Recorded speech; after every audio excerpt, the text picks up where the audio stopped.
Hello, welcome back to another episode of the Bonsai Blacksmith. Today we have a Calliandra. It's a Calliandra surinamensis. I think that's how you say it. It's an herbaceous plant. It's from South America. It grows in the Amazon and most of Brazil, Suriname, the Guyanas, all of that. It's also known as the Pink Mimosa or the pink powder puff. So it grows to a maximum height about 9 feet in the wild. So here's an old example. The trunk is very big and very old. And I'm going to examine the root base, clean it up, do some root pruning. I just took the wire off this tree, so I'm not going to do any pruning up here for now. I'm going to let it regain its vigor. And I'm going to put it in this plastic tray temporarily until I make a stainless steel pot for it. So let's get started. So, as you see when I lift this up, the root ball is a little loose already. The tree's not very stable here. So I'm going to do my best to support it from underneath. Put it into this pot for now. Get rid of the turntable. And I guess I'll save some of that substrate, why not? Put that there for now. See if I can't wipe some of that away. There we go. So, what do we have here for a tree? Let me make sure you guys can see this. Give you a 360 of what I'm working with right now. I've been keeping these roots nice and damp with some low dosage fertilizer, liquid fertilizer, so it wouldn't even die back in the process. They are in plastic wrapping for about a week and a half while they were shipped. So that's what we have to work with. So let's go ahead and strip away this substrate and see the root system. We take out this old piece of plastic wrap. Get trusty root hook in here. Do the heavy lifting. Gonna just pet the soil with that.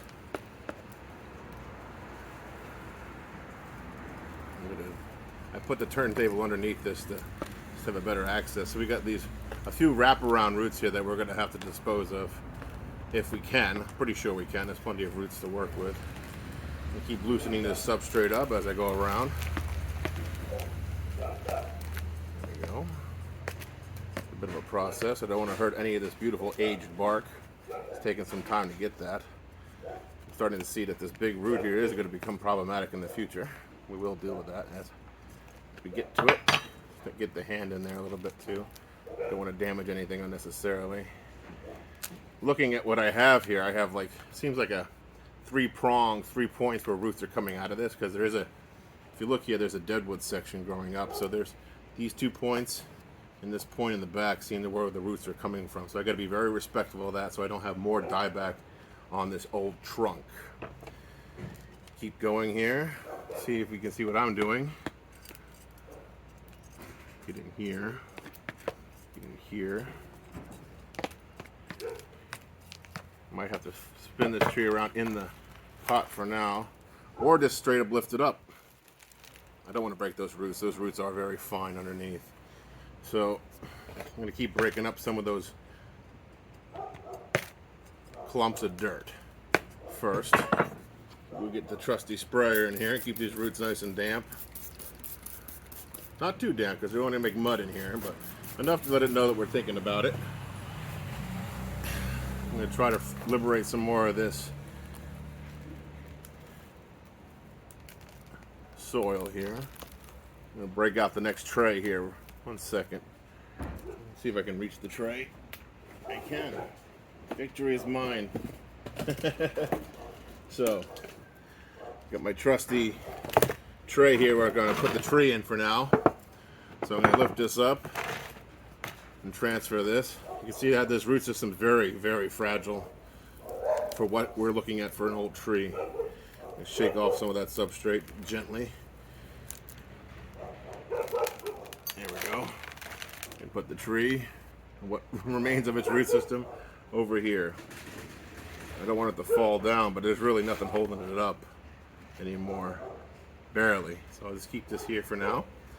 So, now very carefully, I'm going to take the trusty toothbrush and get in here and see what we're working with for roots.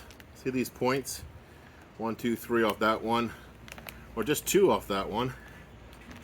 And then most of these roots seem to really come off these very few places. I guess so I have to trim this back some, but also not too much. Keep going at this. Get in there, see what's going on in there. Cleaning out some of that dead wood. This dead wood, it looks like it wants to come out at any moment, so I want to be careful. I have to treat that later on in a separate video. Let's see here. Keep cleaning this off. See what's going on. This is a beautiful tree. Do everything in my power and my limited knowledge here to save it. I'm learning this tree like you guys are, so it's an adventure for both of us. All right, let me put this tree down, and we'll get some better pruners for this. I think I'm going to just do this for now, so it doesn't break any of the branches or the dead wood. There we go. So I got it back in the tray here, so I can access the roots a little better and work on these roots. It's on the turntable, but I've had to put this in here as a shim, my spade, to keep it from falling over. I've already prepped the tray that I'm putting it in. I showed you earlier. I put the wire in it, so once this is ready, I'm going to place it in there and put wire to secure, because this tree is very top heavy. As you can see, the roots are very minuscule compared to the rest of the tree, which I guess is the idea for most bonsai concepts. But at the same time, I don't feel like this tree has enough fine roots, so that's what we're going to work on today, the ramification of the roots. So let's go ahead and do that. I'm going to take a break of coffee here real quick. So I have my pick here. We're on the turntable, so we can go nice and slow so we don't pull this tree over by accident, but I'll be ready to catch it if it does start to lean. We'll pull these roots out real slowly. I'll keep it rotating. See how I'll keep it rotating so you can see the work that I'm getting done. There we go. I got a better brace on that now. So I'm just going to pull these out in a radial fashion. The best I can, of course. I don't know how much I can get away with without knocking the tree over. Got one finger on the tree, one on the tool. Pull this out a little bit better. There we go. See what we're working with. Yeah, that's definitely a lot of roots that have been circling around over the years. I think just to protect the dead wood. It's going to be one of those balancing things. Since there's a dead wood consideration, the tree is in a limbo between life and death, and that's what's really cool about having trees with life and dead wood mixed together. But at the same time, the tree does have one foot in the grave, so to speak. So yeah, I think I've gotten those roots pretty much cleaned up. I'm going to keep getting rid of some of this dead wood here, and it's rotting. It's been underneath the roots, underneath the soil there for a while. I think I got an artillery plant growing in the dead wood over here. Let me get that out of there. There we go. Some soil over time had settled into here. Just gotta get that out. There we go. Brush it out. There we go. Better than it was. Don't want to hurt that bark though. The bark flakes off real easy. So I gotta trim these roots. Now the cool thing about these roots is they're nitrogen fixing bacteria on them in different places. So I want to look for those nodules. If I could find any, I'll show you to them. But right now, since the lack of roots, there might be a lack of nodules. Yes, you see these big roots, but the finer roots, it's a little chaotic in my opinion. So we're going to go ahead and cut those finer roots now so we can place it in the pot. I think I can go ahead and just do something like this. I don't want to take too much off, you know, but I do want to encourage the ramification of root systems, which is super important. Actually, I'll pull that one all the way back to here. Pull that out, cut that back to there. See what I'm doing there is important to make sure that there's no roots trapped underneath, which there might be. Very well could be. See, look at that. There's some fine roots on that. I'll cut it back to here for now. That's a big cut for that root, but some of these roots are going to require that kind of love. Look at that. The same idea. I don't want to cut it all the way back. See if it can't encourage some more root growth. I'm going to give it some root hormone in the first few weeks of watering, just to help get that under control. Maybe we can encourage the tree to grow roots in new places. That's my hope anyway. So I'll be gentle with this root pruning. I'm going to I want the roots to grow in this tray rather, out more. And I'm going to raise this up a little bit so maybe we can work on the barrio a little bit at the same time. I know I'm asking a lot, but let's see what we can do. There are roots here. We can work with this. All right, so some of these I'm just really not sure what to do with. That's a big root cut, but it is a wrapping root, and that's dangerous. So I think I'm going to go ahead and cut that off. Hopefully that encourages some growth off the big root later. So let me give you, actually, you know what? I gotta lift this up one more time. Let's see what's going on underneath the tree. Let's bear with me here. Okay. Got this fine network of roots here, which is nice. I like the fine roots. This is good. Although I want to trim them back.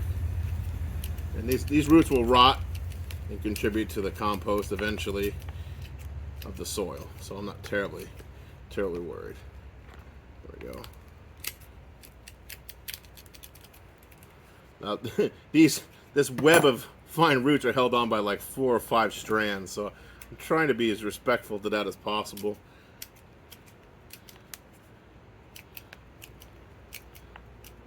All right, almost. I think for this go, I think that's going to be good for this round. So let me put this tree down and give you guys a better angle of what's going on with the repot.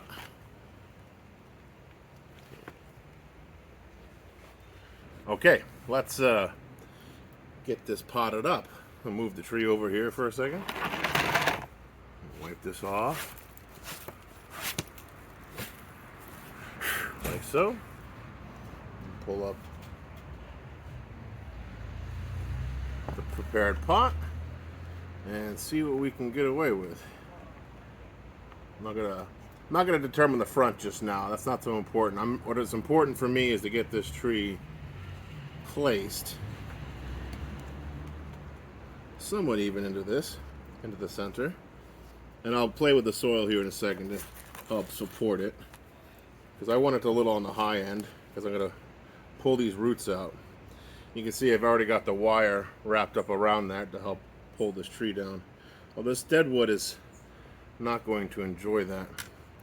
So my first thing I'm going to do is go ahead and pull this one down so I can lock it in. There's that. That'll lock that in for now, loosely. Now I want to get this one here pulled down, but at the same time I want it under the dead wood. I got it under the dead wood. Lift the pot on its side a little bit, or come to the edge of the table, whatever is easier, and pull that down. Oops. Try not to hurt the tree at all. There we go. Now I'm going to use the edge of the table here to just tie this off real quick. That way we don't have any problems. And I'll tighten and trim that up later once we're done. That should hold the tree from tipping over for now. I'm going to put some of that material underneath there. Bring this back center of the table. I'm going to make sure you guys can see what I'm seeing. Now, these surface roots here, I'm going to just see what's going on with them again. See if I can't make some sense of them. Use my tool here to help comb them back out. Some of them got sucked in by the wire, which is a little bit of a hindsight issue for me. Alright, pull these out. Try to lay these roots a little bit better. Not ideal. I will tell you this right now. This is not an ideal situation. But this is temporary until I build a proper pot that gives it more width in all directions. That way it could be more radial. I think this would be better in a radial. It could also be okay in a large rectangle. You know, here's for example, just to give you guys a heads up. Here is a rectangle Calliandra, similar species. This is a slightly different variant, but to give you an idea, they do look good in rectangular pots, so there's something. I'll show you that one later in a separate video. Now back to the Pink Mimosa, the powder puff. we're going to have to add some substrate. I'm going to get some of these roots that want to head upwards here. We don't want any roots going upwards at all. That would be very bad. So I'm just taking them out now. You can pinch some of these off too. Pull that out. I'm going to take that off. Take that off.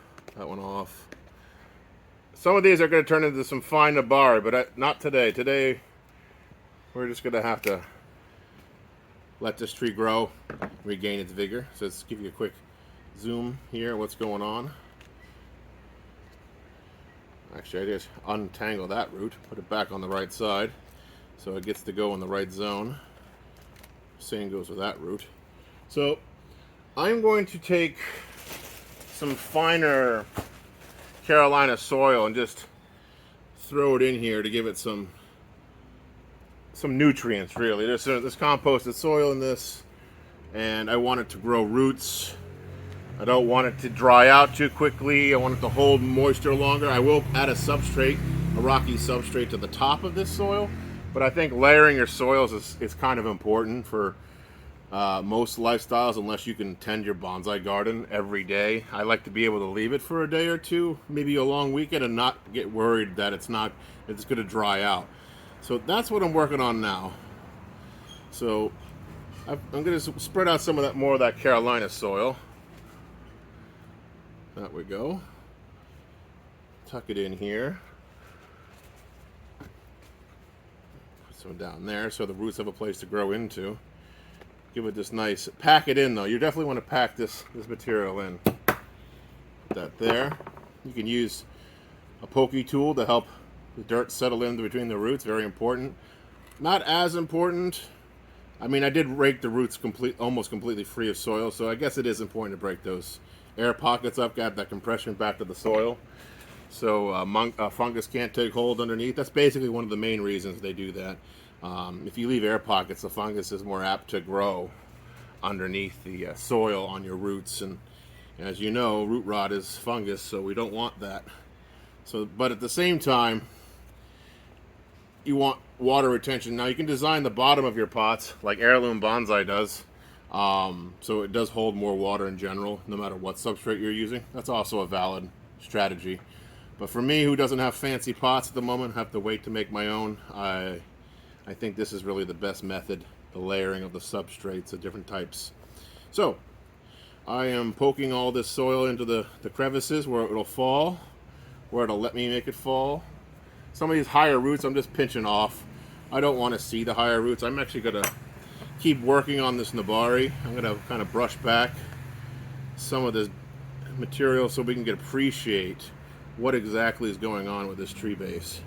I think you all can get an idea now. This is a little high. I want to kind of bring that wire down even further if possible, like so. Bury that a little bit. We don't want to see the wire. And there's going to be, like I said, another rocky substrate on top. Give this a little bit more soil. There we go. And now we can go ahead and put that, I have some basalt that I'm going to put on top of this. And what that's going to do is keep the weeds down. It's going to also add a heat sink since we're going into winter. Black is great. Black will hold the heat. We want some black colored rock. Like I have it in a black pot, same idea. When I make my stainless steel pot, I won't shine it up. I want it to take as much heat for the winter as possible. That way, these more tropical trees, I'm in the subtropical zone, will react better to the conditions. So, that's the first layer of substrate in. I'll give you a zoom up on that so you guys can appreciate it. So quick just zoom up of the base so far without the rocky substrate on top. There's some good potential nabari there, but we really need to develop those finer roots to allow that to grow over the course of the next year or two, probably 2 or 3, to be honest. All right, let's go ahead and put the rocky substrate on. All right, so I got a crushed basalt here I'm going to use. It's kind of on the fine side, but it's all right. It'll still allow it to drain. It'll still keep things from growing in it. There we go. There's this side. It's all filled up.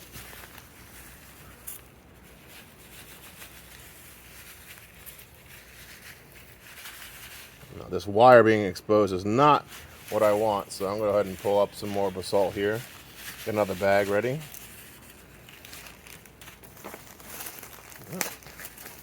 There we go. Round 2. Get this pulled in.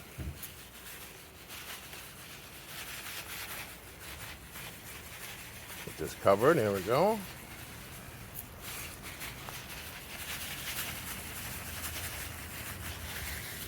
Almost there. Get some more basalt in this crevice here. Where the deadwood is. I would say it was about 2 pounds of this fine basalt to get this to fill in nicely. Keep doing that. And I'm going to water it next. And just sort of layer that out some more.